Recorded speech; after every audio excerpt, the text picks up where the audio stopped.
This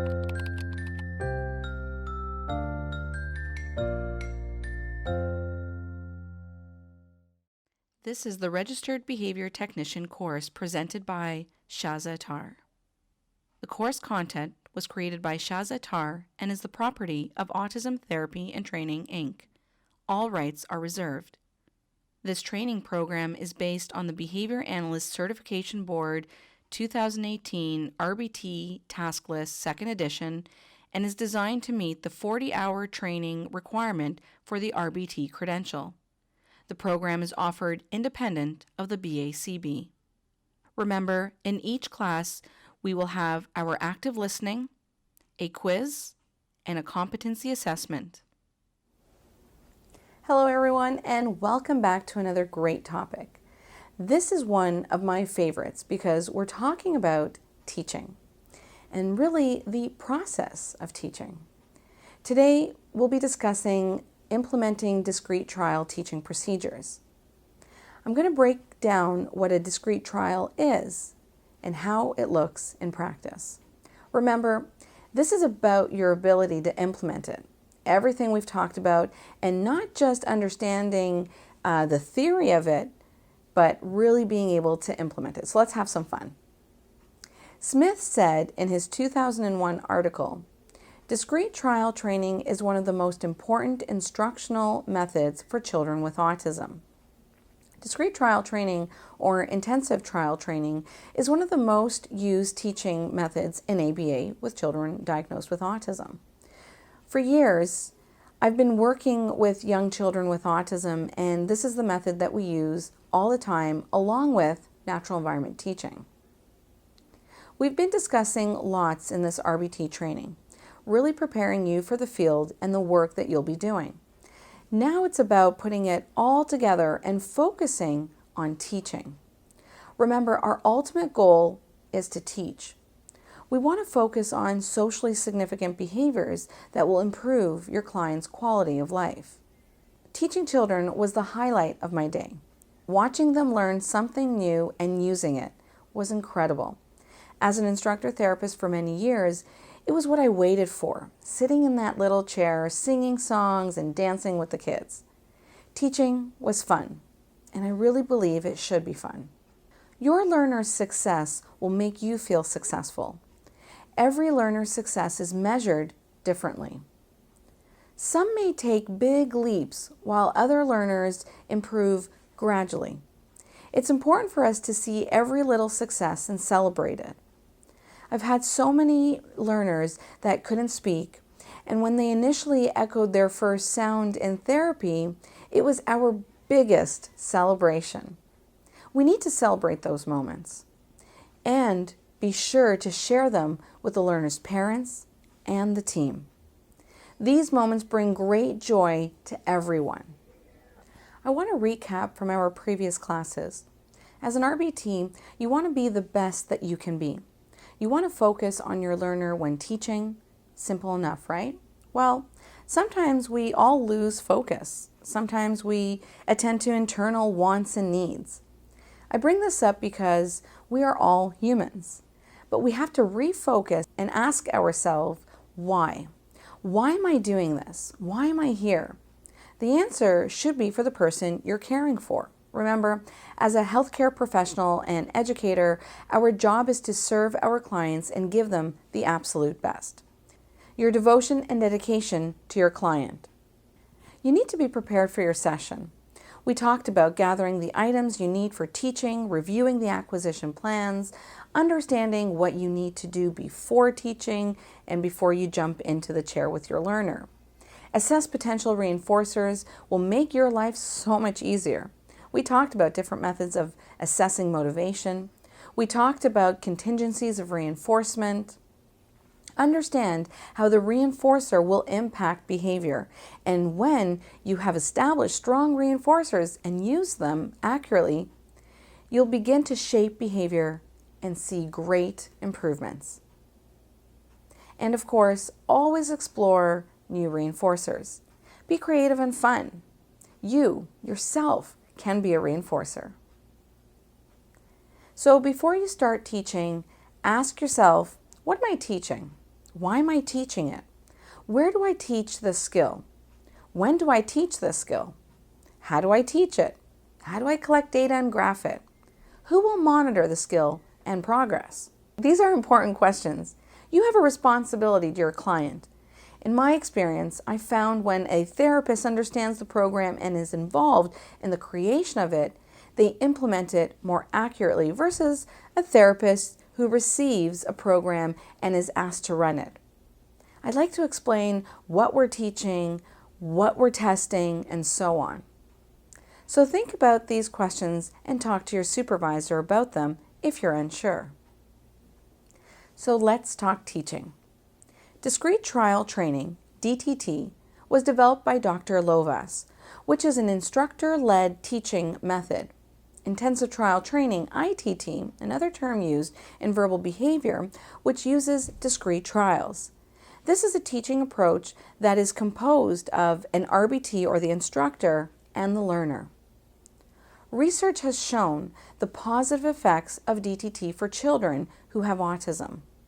Learning objectives are defined in behavior-specific terminology.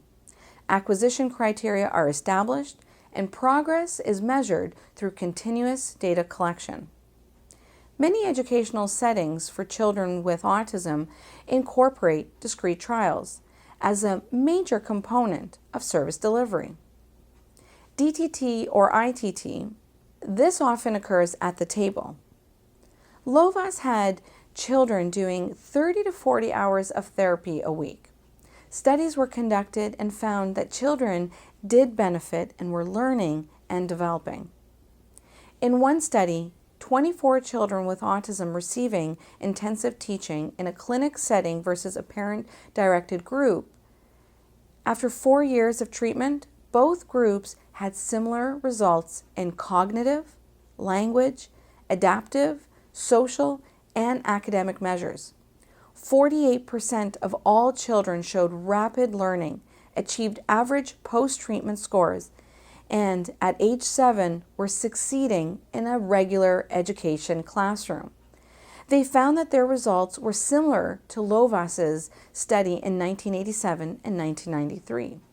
So we can see the positive outcomes with the use of discrete trial training.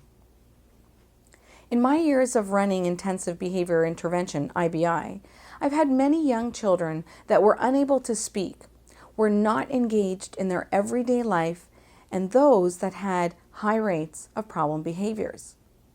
These children were able to learn to communicate, whether it was vocal, sign, or using a communicative device. They became more aware of their surroundings and being interested in those around them. And behaviors, the problem behaviors, dropped from hundreds a day to near zero levels or completely gone. DTT focuses on teaching new skills. It also focuses on skill deficits and building replacement behaviors. It is a very structured style of teaching in which the therapist plans the teaching targets, and this often runs at the table. As I mentioned, it has been shown to be very effective since it utilizes a direct instruction method. DTT is a one-on-one instructional approach.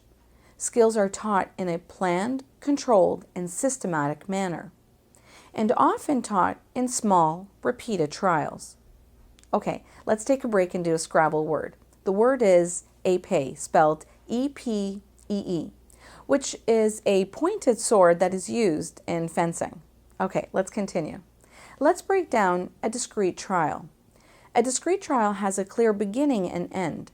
It starts with the antecedent stimulus, and in this case, it would be the SD, or better known as the discriminative stimulus. This could be an instruction like, clap your hands. Then it's followed by the behavior in which the learner would clap their hands, followed by the delivery of the reinforcer. That's the consequence. Discrete trial training has improved young children's development, as I had mentioned, things like communication and language, adaptive behavior, cognitive and academic skills, social and play. It's reduced interfering behaviors and problem behaviors. As I mentioned in an earlier study that we just talked about, 24 children benefited from intensive therapy. So who is DTT good for? What ages is it for? Research has shown that early childhood through elementary school years at all ability levels was beneficial. More evidence supports the use of DTT with younger children, ages 2 to 9, than older children. When we think about discrete trial training, we really need to be thinking about doing multiple trials.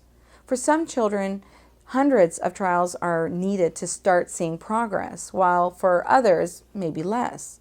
Research has shown 50 to 100 learning opportunities per hour was needed to see results. Research has also shown that children that did not receive DTT had poor prognosis compared to children that did receive DTT. I want to talk about some of the parts of discrete trial before I jump into the entire process of DTT.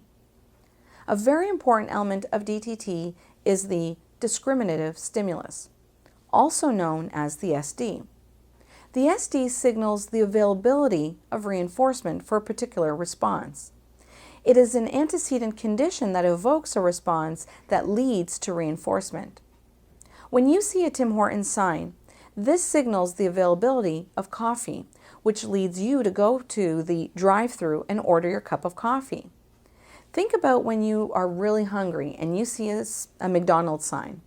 Seeing that sign signals to you the availability of food, your reinforcer. When we see or hear the SD, we engage in behaviors to access our reinforcers. For example, your presence alone can act as an SD for a learner.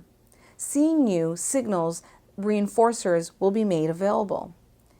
If you've ever had a young learner start clapping their hands or engaging in behaviors that you didn't ask them to do, and you wonder why, well, chances are they've associated you as an SD, and engaging in these behaviors will result in a reinforcer.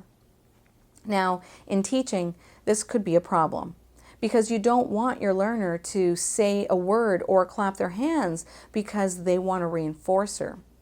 We want to get these behaviors under proper control. So here are some examples of some SDs.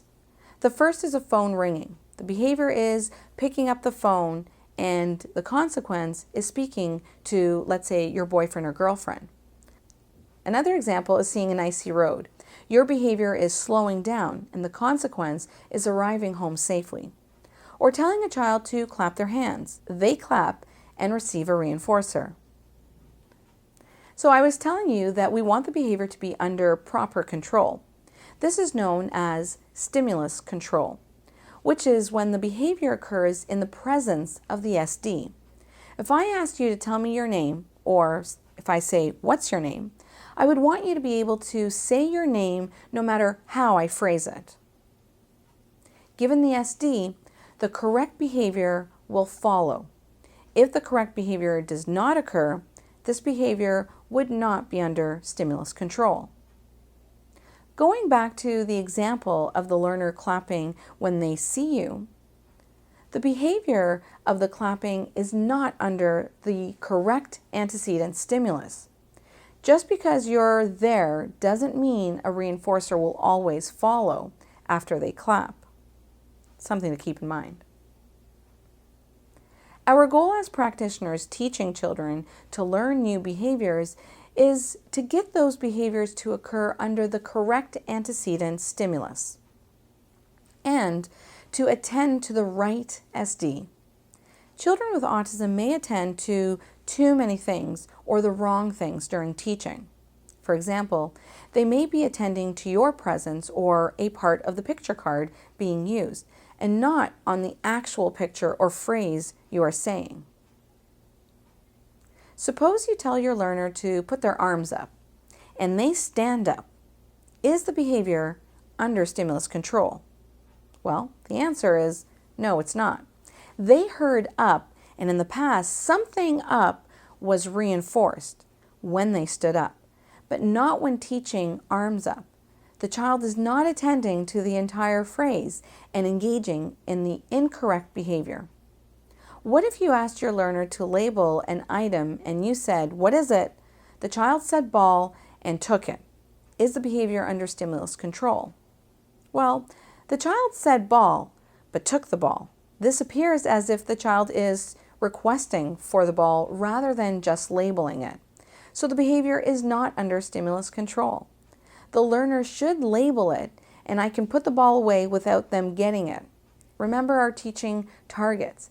If I'm working on teaching the learner to label ball, it has nothing to do with wanting or getting the ball. All right, let's talk about some of the things that you need to start teaching. Pre-attending skills are essential for gaining stimulus control. The learner needs to learn to look at you and the material. If you're teaching your learner to copy your actions, the learner needs to orient towards you and look at what you're doing. If they don't, then they won't get the right behavior. Listening to instructions is also important. The learner can attend to the instructor's voice and comply with the task. Attending to the correct cues and not on the toy or reinforcer on the desk is also important.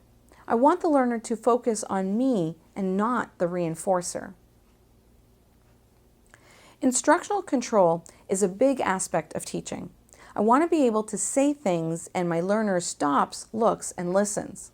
At the center, we practice this often because it ends up being a therapist's worst nightmare, talking to a learner that just ignores you. If you teach that behavior up, the child will learn that if you ask them something and they avoid looking at you or don't follow the instructions, you'll go away. Teach your learner to stop, look, and listen. If they're playing and you present an SD, gently place your hands on the toy or physically stop them.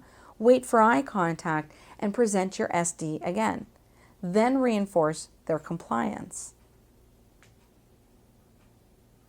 Avoid talking to the learner when you're writing things down or doing other things.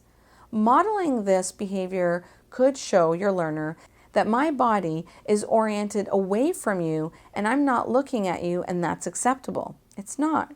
We want to make eye contact and give the person we're talking to our full attention.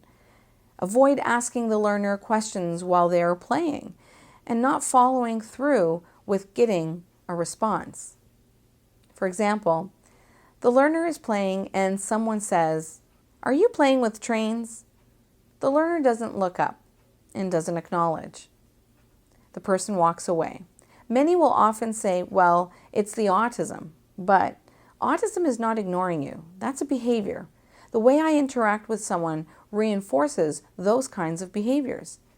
I used to have a learner who would walk into the center and therapists would say, "Good morning," and he would just walk right on by. Eventually, I spoke to everyone about it and I said, "Why are you allowing him to get away with this behavior? This is an important social behavior. When someone says good morning, you need to get a response from them. Otherwise, people think you're rude. We don't want people to think that this child is rude, so teach him the correct response." After a couple of days, he was greeting everyone and now he knew the expectation. In over a decade, parents and therapists comment about how children respond to me. Parents will say, "I don't understand how he listens to you like that. You said clean up and right away like that, he cleans up. He never listens to me." My response is, well, I follow through. I don't let the learner get away with it. I do the same thing with my cats. When I say down, my cats have learned they need to go to the basement and into their rooms. When I say tuna, they come running to have their wet food. I did this by repeating my SD over and over and following through with what I want. All right, before we move forward, let's do another Scrabble word. The word is geta, spelled G-E-T-A, which means a Japanese wooden shoe. It looks like a flip-flop. Pretty cool, huh? All right, let's continue. To see if a learner is ready, you can use these next steps as a guide. I'm going to break down each one for you. The first one we want to establish is sitting at the table in their seat. Many learners, when they first come into an IBI program or school program, will run around the room, explore, and getting them to the table may seem impossible. Don't chase a child around the room so they can sit down or force them to sit. You can establish this behavior by reinforcing the learner for sitting down. Start with short periods of time, like 10 seconds, and let them leave the table. Bringing them to the table is often a similar issue, so this would need to be programmed for as well. Teaching the learner to come to the table, once they come, let them go immediately and build that up slowly. Sitting at the table would be the same. Start small and increase. Playing with the reinforcers at the table that they like is another great way to teach the learner to come to the table and sit in their seat. Many therapists make the mistake of playing on the floor with toys and not doing the same at the table. Bring toys to the table and play lots there. We want to pair the table with reinforcement so it can be a pleasant place to be for the learner. Many therapists, as I mentioned, will play on the floor and work at the table. Learners will quickly pair the table with work, then start to engage in problem behaviors to avoid going back to the table. So keep that in mind. And remember, we want the table to be a fun place because we'll be spending a lot of time there. Next is get to eye level with your learner and reinforce spontaneous eye contacts. Play in ways in which will promote eye contact. For example, slowly move your hands as if you're going to tickle your learner, and you'll find that often your learner will look up to see if you're going to tickle them. Once they look at you, tickle them.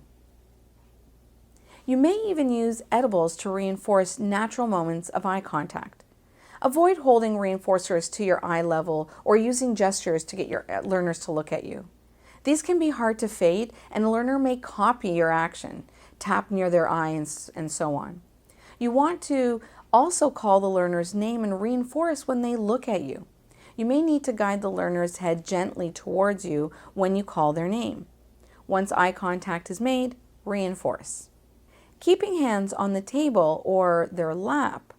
You may want to teach the learner to keep their hands down. This can also be reinforced by not delivering a reinforcer until their hands are down on the table or folded. Modeling the behavior would be important here to achieve this behavior. You don't want to give your learner their reinforcer as they're flapping their hands. Deliver it when their hands are engaged in an appropriate behavior. Looking at objects. Place objects on the table and have the learner look at them by saying, "Look," and point to the object. Does your learner look at the object? Once you have established instructional control, you're ready to teach. Now, I've skipped an important part.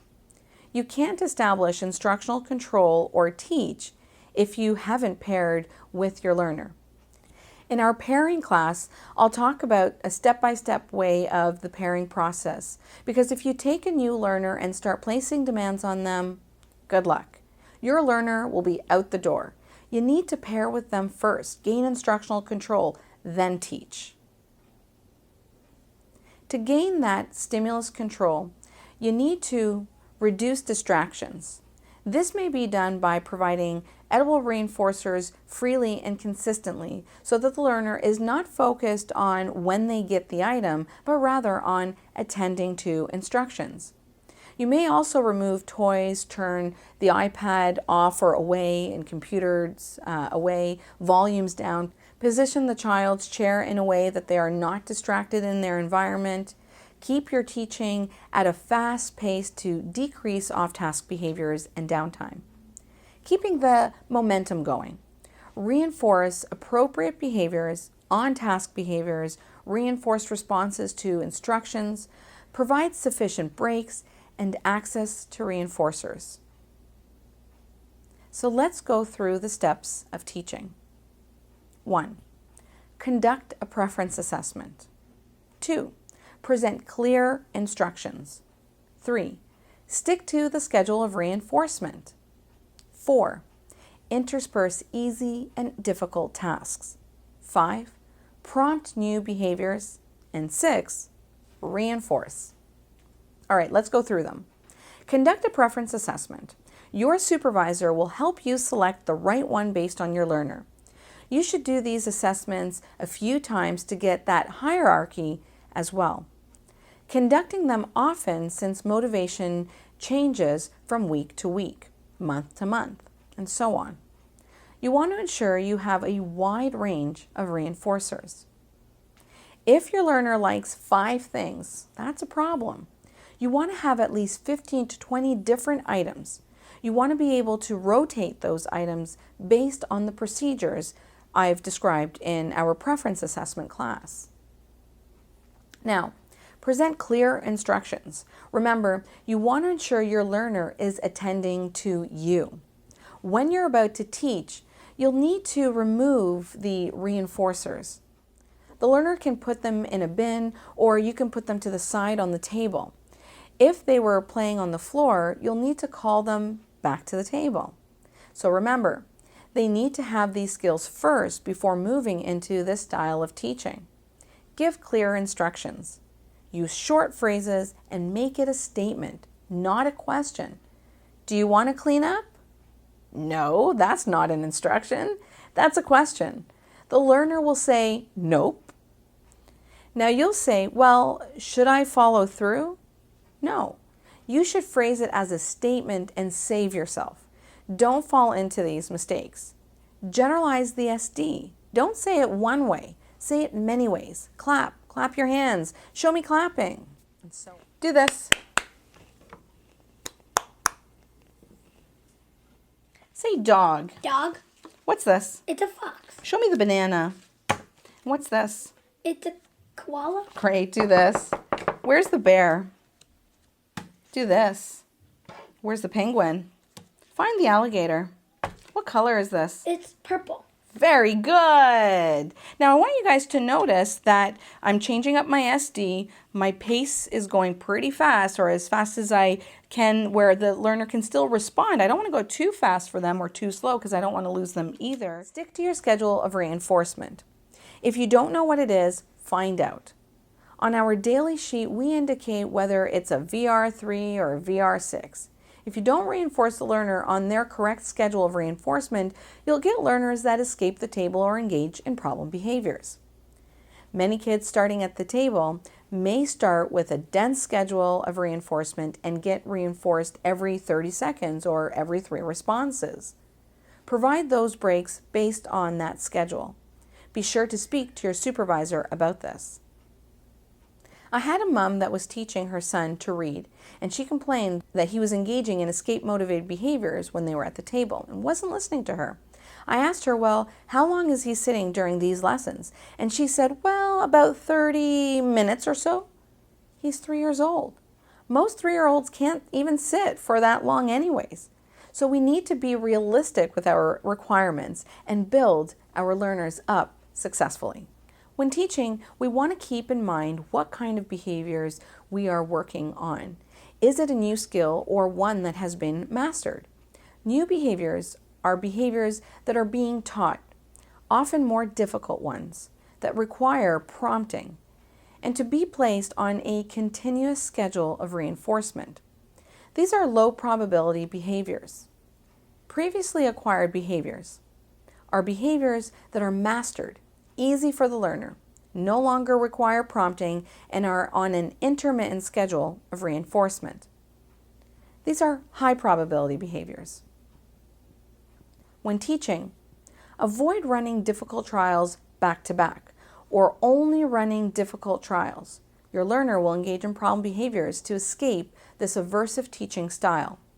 What we're teaching a learner requires a lot of effort on their part. In order for them to be successful, we need to create a teaching environment that will allow them to feel good about what they can do, followed by something a little bit more difficult or challenging. High probability request sequence is a teaching approach that is a fast-paced sequence of instructions that are easy to follow. These are previously acquired skills known as high probability requests. These would be skills that a child has learned before and mastered, such as clapping their hands, saying ba, or filling in a part of a phrase, touching their nose, and so on. These high probability requests would be interspersed with new skills, also known as the low probability requests. This reduces the value to non-compliance to the low probability requests and reducing problem behaviors. This building up to the hard task is what many refer to as behavioral momentum. At Autism Therapy and Training, we use index cards and indicate acquired targets. Each color represents a domain. Blue index cards are for imitation, and so on. This makes it easier when teaching in a fast pace. I write the domain on the top left side and the target in the middle of the card. If the target is an intraverbal, we would put the response on the bottom right-hand side.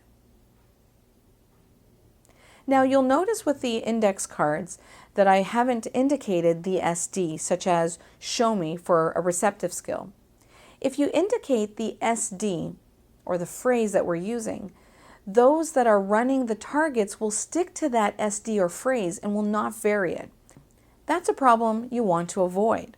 So if I were running the imitation target, I could say, do this, copy me, try this, do it like me, and so on. It allows the therapist to think outside of the cue card. It allows the therapist to keep a good speed rather than reading off of that cue card. More words on the card will slow you down. Now I'll demonstrate how to run the ITT teaching using the cue cards. But I recommend that if you're using this approach to practice with a coworker or on your own to get your speed up. Now many centers or home-based programs may not use this approach, but I highly recommend it.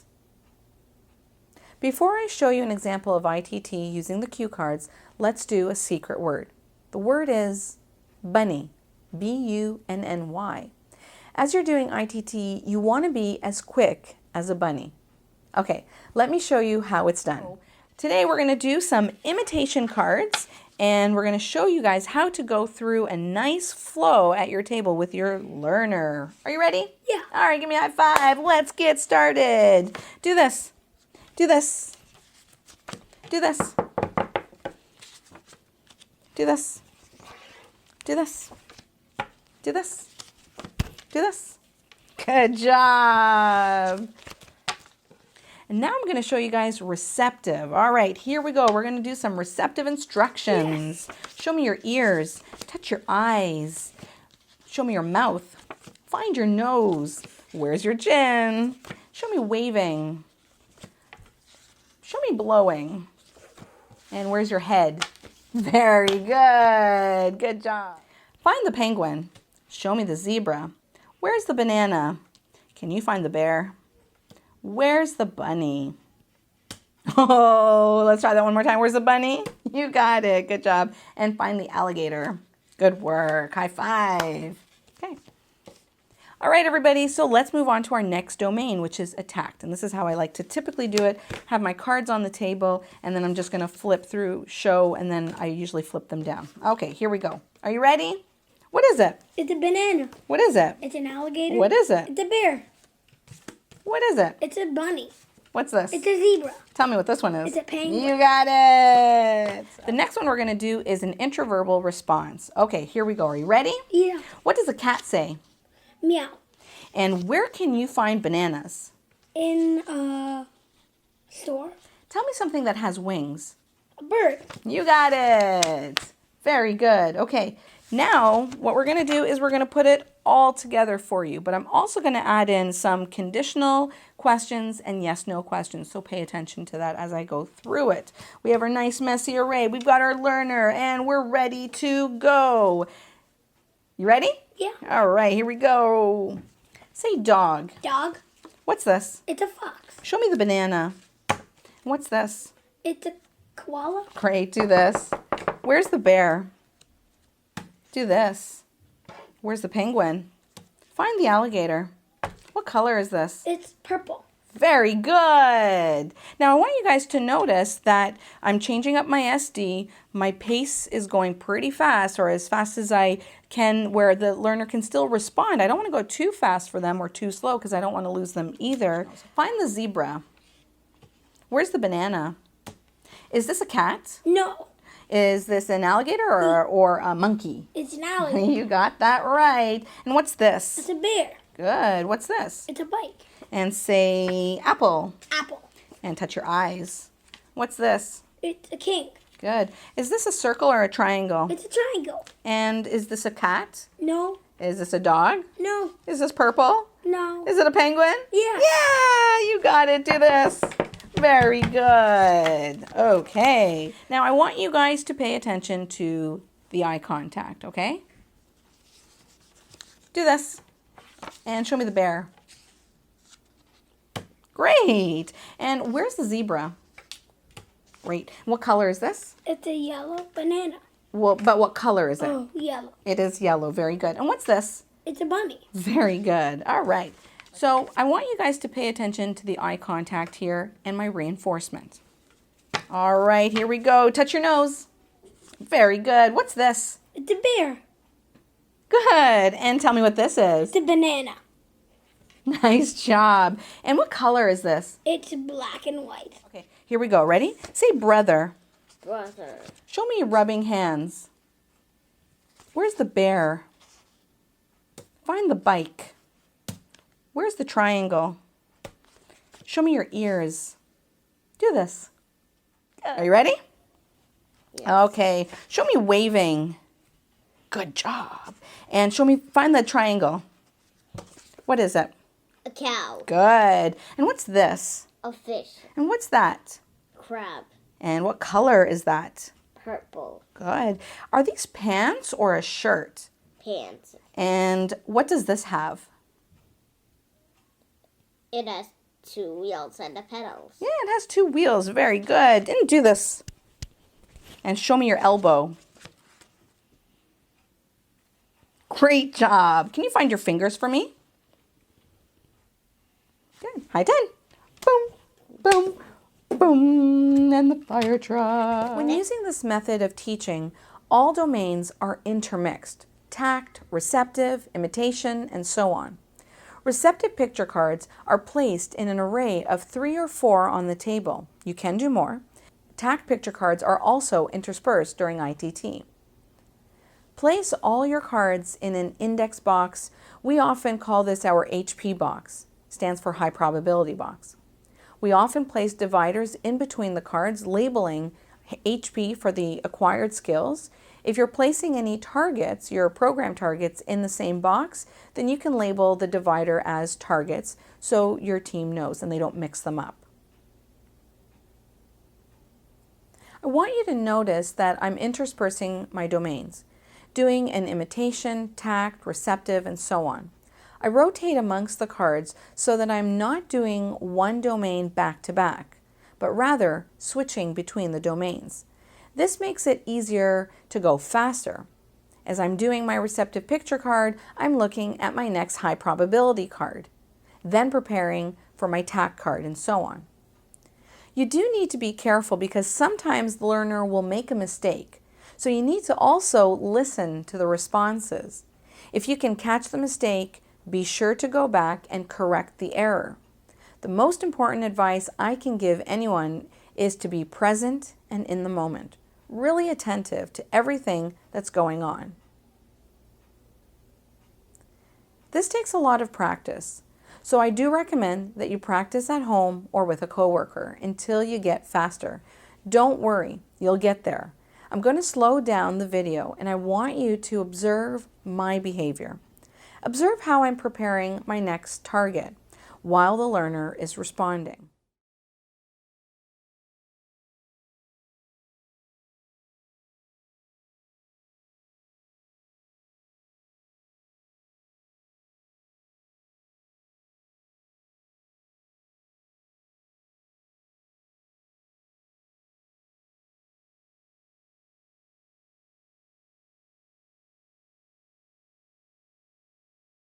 Avoid a slow pace of teaching.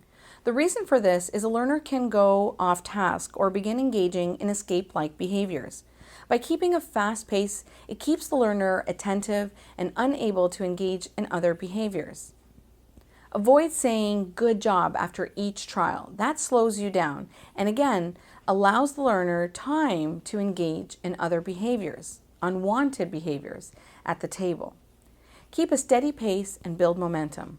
Again, You don't want to go too fast either. You want a learner to have a couple of seconds to respond. If they don't respond, you'll need to prompt. You don't want to wait 30 seconds for them to respond either, because then you're shaping up slow responding.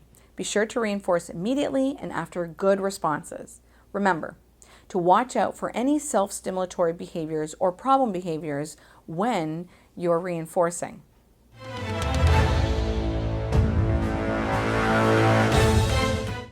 What was the percentage of children who showed rapid learning? A, 62%, B, 50%, C, 48%, or D, 100%?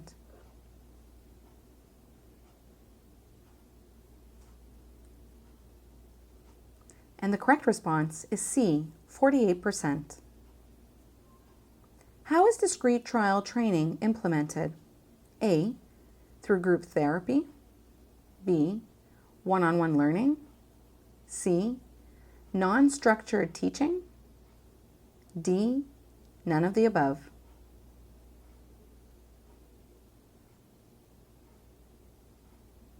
And the correct response is B, one-on-one learning. Discrete trial training has improved young children's A, development of communication and language, B, adaptive behavior, C, cognitive and academic skills, or D, all of the above.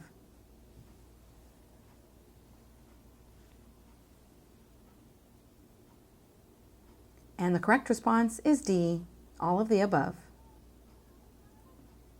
What ages is it used for?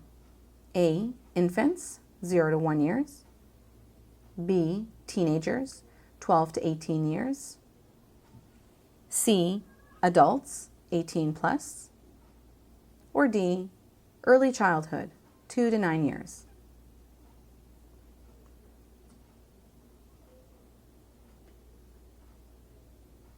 And the correct response is D, early childhood, 2 to 9 years. How many opportunities are presented during discrete trial teachings? A, 15 to 30, B, 50 to 100, C, 5 to 10, D, 20 to 40.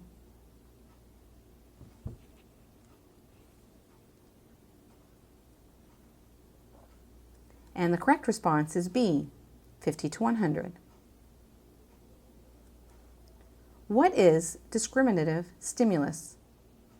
A, an antecedent condition that evokes responses, B, a consequence condition that evokes responses, C, a neutral stimulus, or D, none of the above.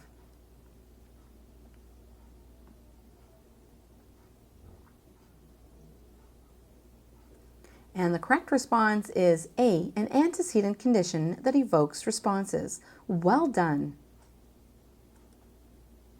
Which one is not an attending skill set? A, staying in seat, B, looking at the instructor, C, tapping pen on table, D, looking at objects.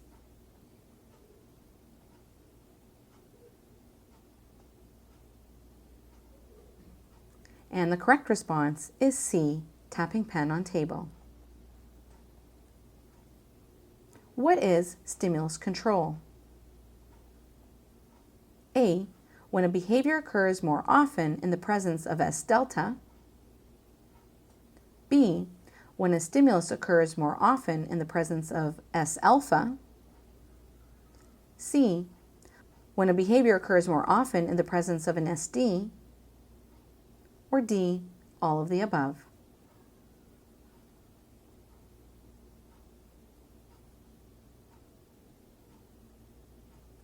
And the correct response is C, when a behavior occurs more often in the presence of an SD. Great work. What are low probability behaviors? A, behaviors previously learned. B, behaviors being taught. C, behaviors that are mastered. D, behaviors on an intermittent schedule of reinforcement.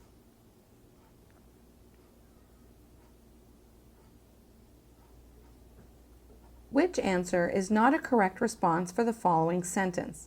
High probability request sequence is A, a fast-paced sequence of instructions, B, hard to follow, C, reduces the value to non-compliance, D, behavioral momentum.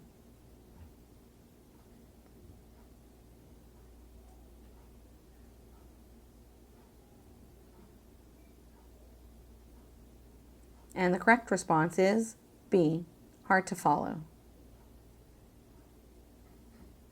You are probing a skill and you say, clap your hands, and the learner stomps their feet. What's wrong here? A, lack of prompting.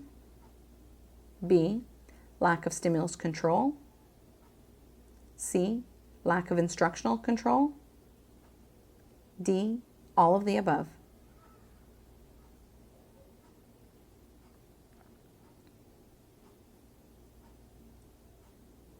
And the correct response is B, lack of stimulus control. Your learner has mastered the skill, come here, and you say, come here, but the learner walks away from you. What could be wrong here?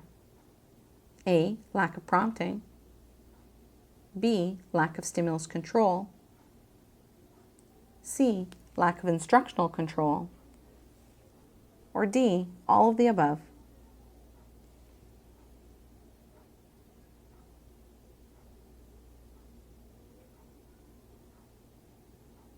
And the correct response is C, lack of instructional control. Remember, this is where when you are giving your learner instructions to follow and they're not following because the pairing process potentially has not occurred successfully. Again, we're going to talk about this more in our pairing class, but we threw in the question there for you for fun.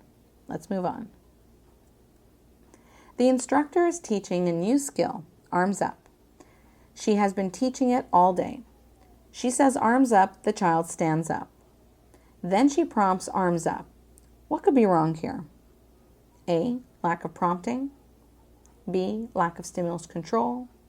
C, lack of instructional control. Or D, all of the above.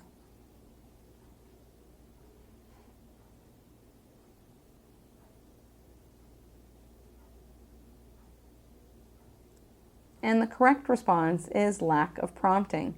Now, there clearly is not stimulus control here because we're presenting an SD and the individual is engaging in the incorrect behavior. Again, we're going to be talking about prompting and fading in a later class, but this question I put in here for you because I want you to think about that when we're teaching, that if we don't prompt the correct response, there could be errors that occur. And then you get the chaining process. And again, we're going to talk about this later, but just something to think about. This document outlines the teaching steps for a program. What is this document known as? A, functional behavior assessment. B, skill acquisition plan. C, FBA plan. D, preference plan.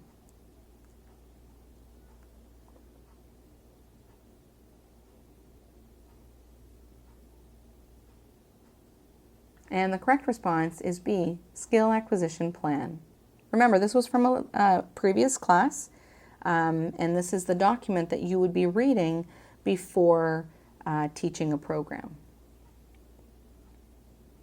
A neutral stimulus is A, a reinforcer that is learned. B, is a reinforcer that is unlearned. C, has no impact on the behavior.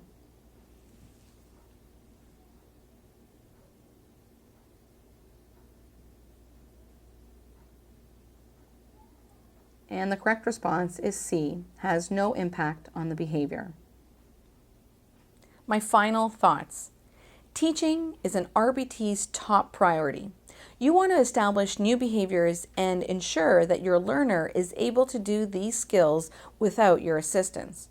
When teaching, we need to ensure that our learners are attending to us and are attending to the correct stimuli being presented. In our upcoming classes, I will begin to go through the use of DTT and stimulus control with other important teaching techniques to promote learning and effective teaching practices. This is just the beginning of how to teach.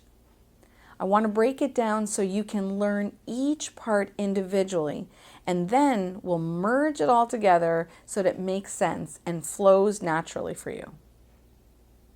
Until the next time, enjoy your day.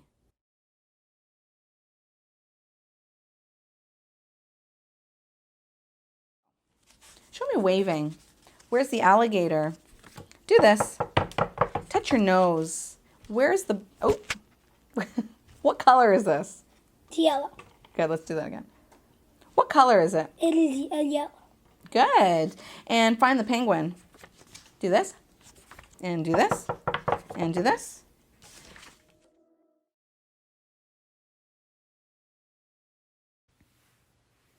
All right, everyone, let's talk a little bit more about instructional control. So I really want you to focus here with me. Instructional control is something I feel is missing most often when parents and educators and therapists are working with children or with individuals. And, you know, we talked about what instructional control is, and that is that I can give a person, you know, something to do. I give them an instruction to do, and they'll do it for me.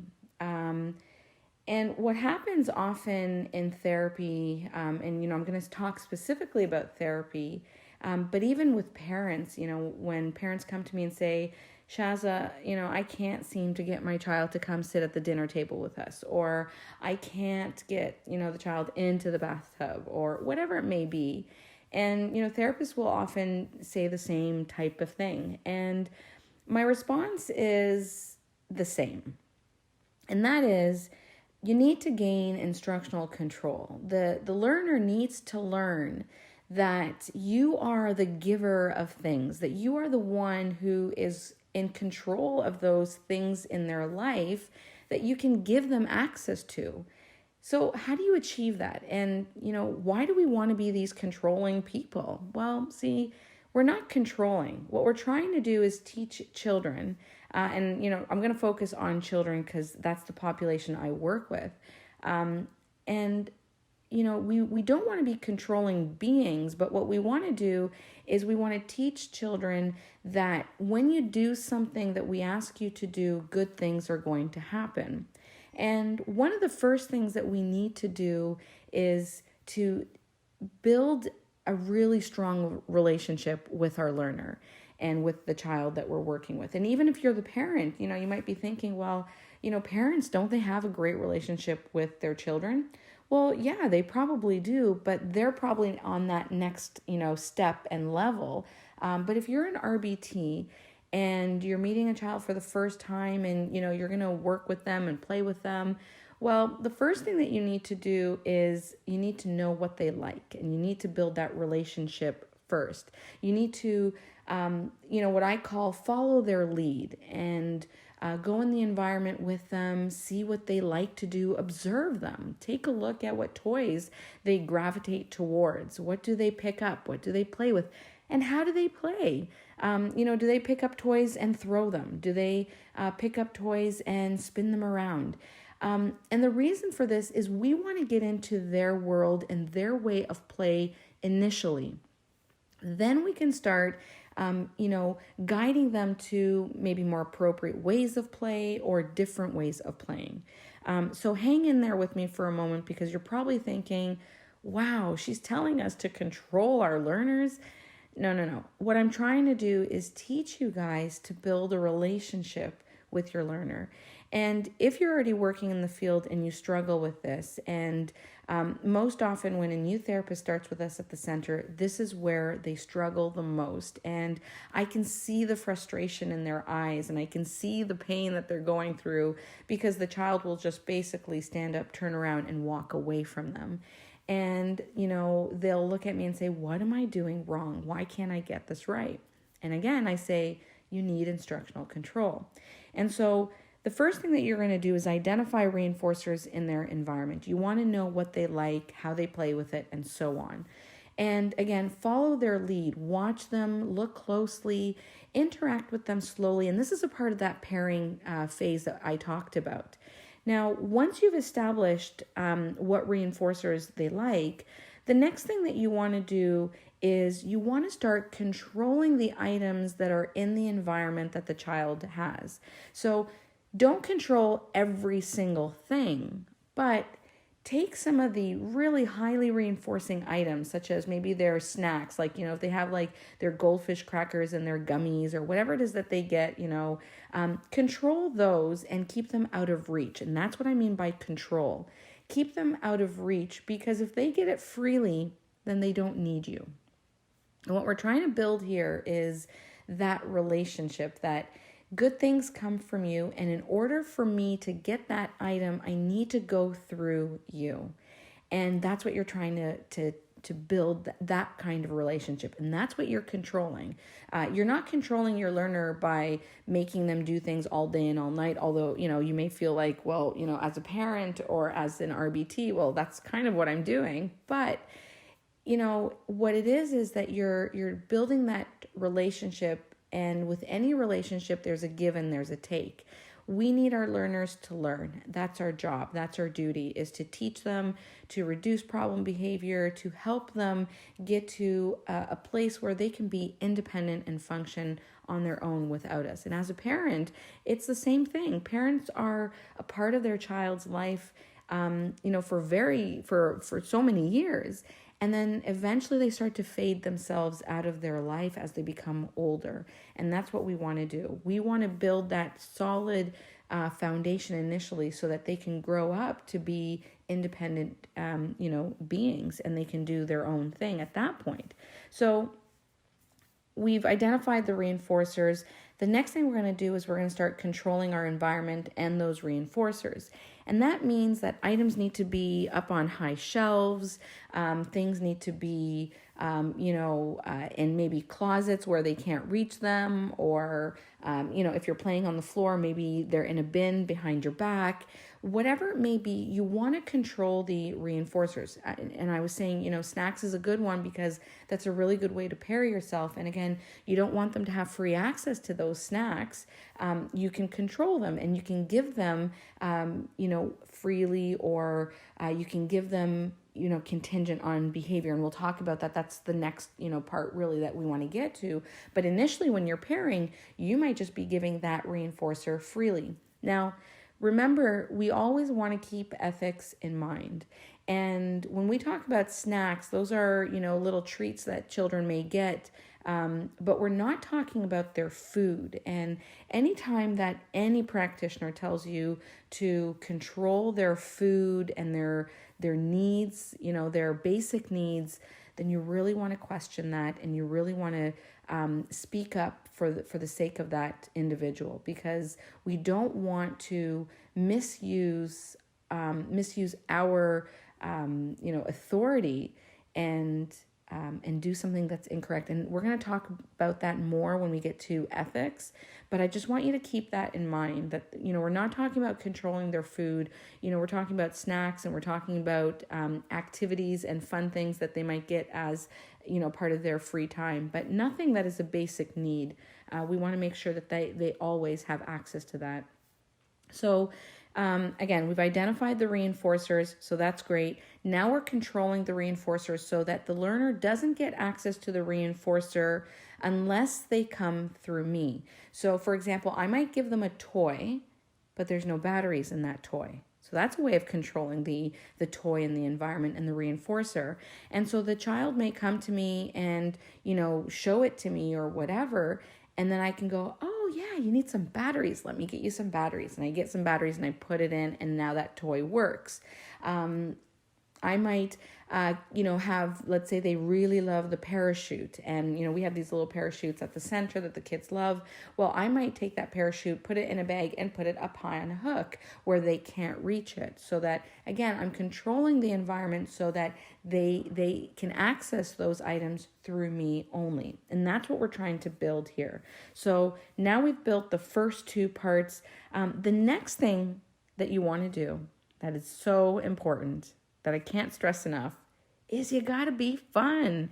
The way that you talk, the way that you express yourself, your facial expression, the way that you interact, it's got to be fun. You need to be the most enjoyable person to that child, and you've got to really bring out the most silly and fun and just exciting person that you are. And a lot of the times when a therapist is first starts with us at the center, they're so quiet and they're reserved and they're shy, and they don't want to feel silly. And I just tell them, let's all be silly together. And no one is really watching the other, because everybody is so just so concerned with their own learner and making sure that it's fun. So you really want to bring out the best during your session there with the learner, and be fun and say fun things and do fun things and be creative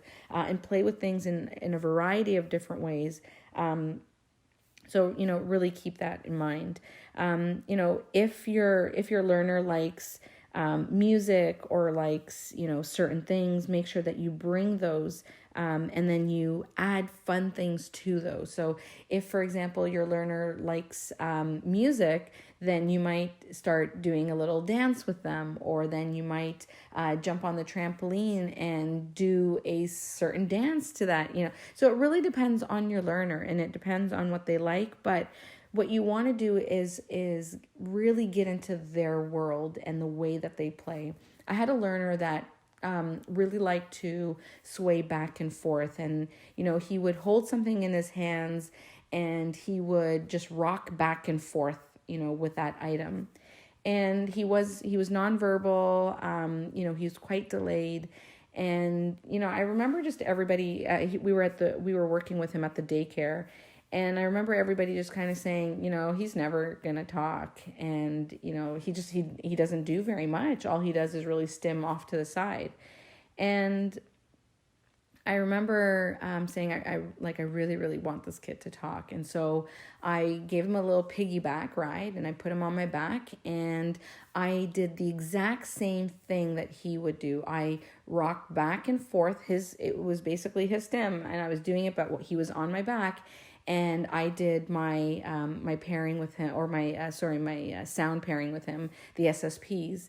And I would just go back and forth, and then I would pause, and I'd go ba, ba, ba, and then, go back and forth. And he started producing vocals, and he started eventually saying some words. So I think what I'm trying to say to you is you really have to get to know your learner. You really have to get into their world and the way that they play, and then you can slowly start to shift it. The next thing that you really want to build with your learner is trust. And what this means is whatever you mean and whatever you say, you do. So if you don't follow through with your learner, then your learner will quickly learn that you don't really stick to your word. So you want to make sure that if you tell the learner, to stop, then you're going to follow through with that. If your learner is not supposed to be doing something and they've been warned about that, then you've got to make sure that you really stick to your word. Because if you don't, then the learner doesn't trust that you're going to follow through with whatever it is that you've asked them to do.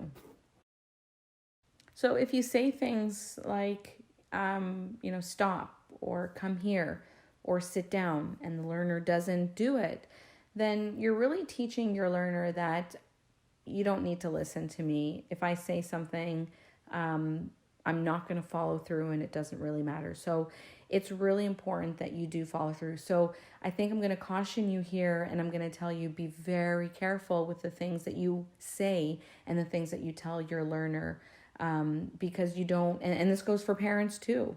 Don't threaten the kids, because if you threaten them, then you're going to have to follow through with that. And, same thing for educators, and same thing for, registered behavior technicians. Don't threaten your kids. That doesn't work. And children will call your bluff.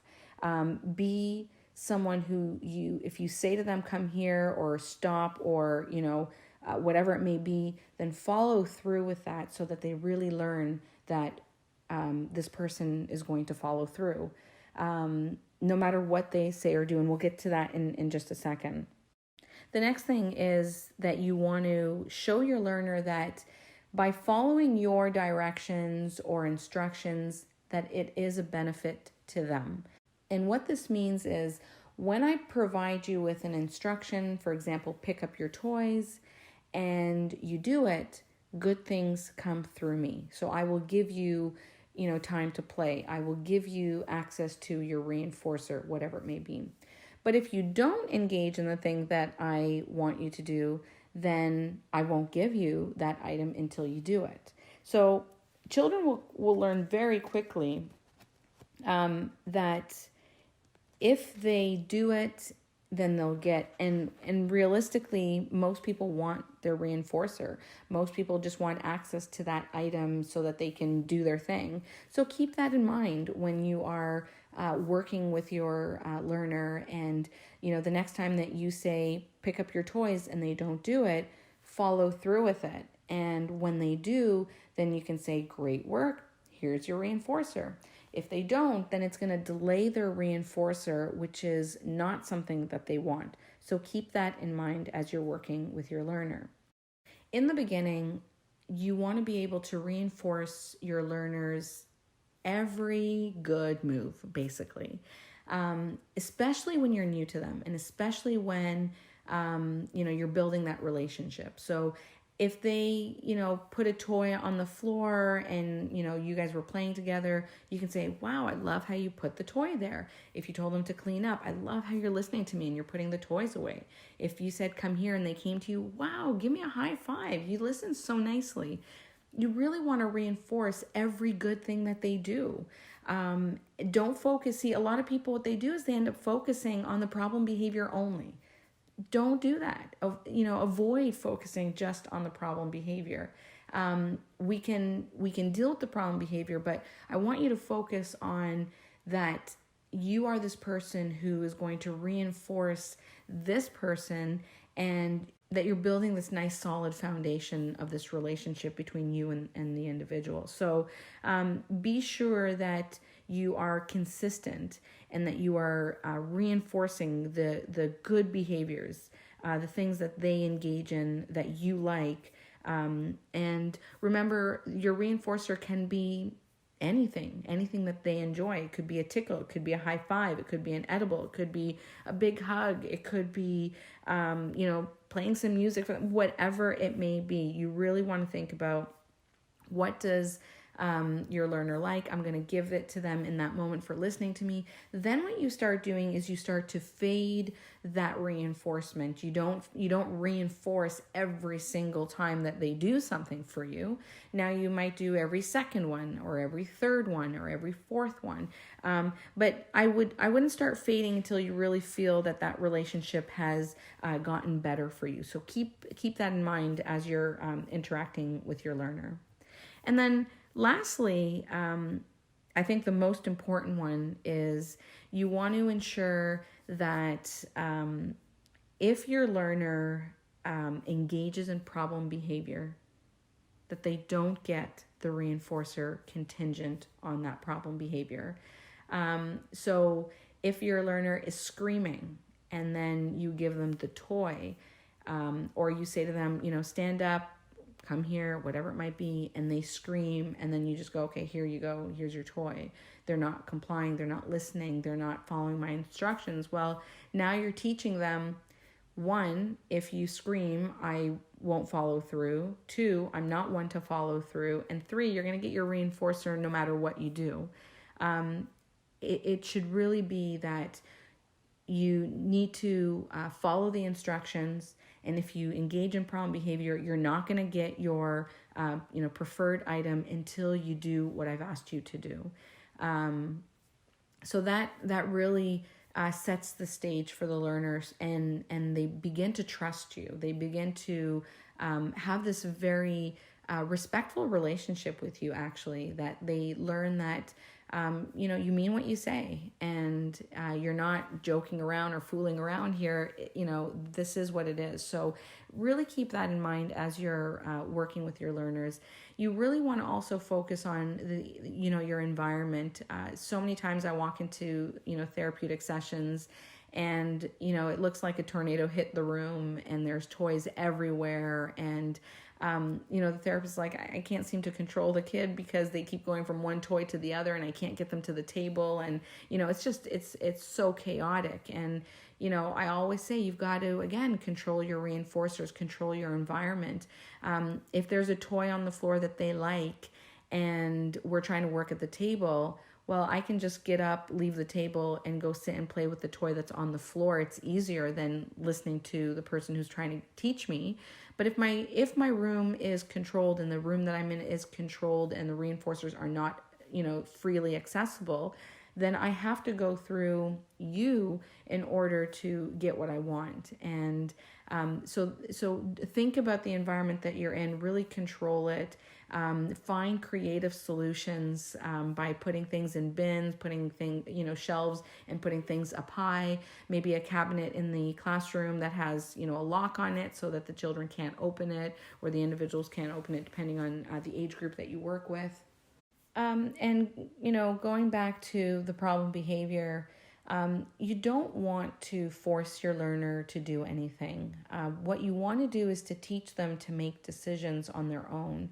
You want them to realize that, the reinforcer is going to be delayed until they engage in the correct behavior.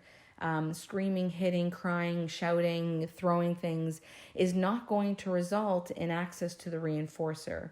And once they learn that, and they learn it with you, then they know that, there's nothing that I can do that is going to give me the reinforcer except for listening and doing the right thing for my teacher or my parent, or whoever it may be that is working with me. And so by not reinforcing these problem behaviors, what you actually end up doing is putting those behaviors on extinction. And now you're no longer reinforcing that problem behavior. Eventually it will go down. However, there is a possibility of that extinction burst where you see that behavior increases, whether it's the frequency, the duration, or the intensity of that behavior will increase. So you need to expect that. And you need to be prepared for it, and you need to recognize whether that is something that is going to be safe for the client or for the environment. And that's where it's really important to speak to your supervisor about, situations like that as you are working with your learner. You want to make sure that you're doing the right thing, and that you're not putting the learner in harm's way, or in a situation that could result in a dangerous situation. So do keep that in mind, and speak to your supervisor to really build that plan accordingly. And that's why it's really important for parents that are working on such behaviors, having a behavior analyst support them is really important. And that's why for registered behavior technicians, it's the same thing. That 5% of the time that you get with your supervisor is for you to really get that extra knowledge, get that support, that go-to person that you can sit down and talk to, and get advice on the right things to do, and how to do it, and what to expect. So keep that in mind, and make sure that you are reaching out to your supervisor.